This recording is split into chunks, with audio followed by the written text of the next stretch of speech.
Hello, this is HK Laser Training Center. In this time, I will explain how to check alarm and warning in nLight.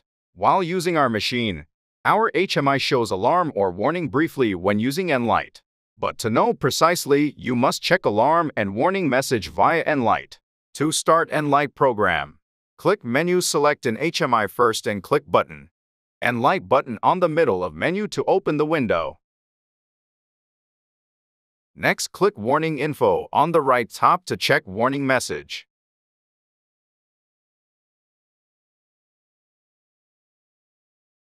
Also click Alarm Info on the right next to Warning Info to check alarm message.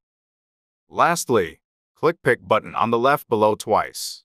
To change that into DT, then check Current Alarm and Warning Message. Until now, I have been explained how to check alarm in nLight. Thank you.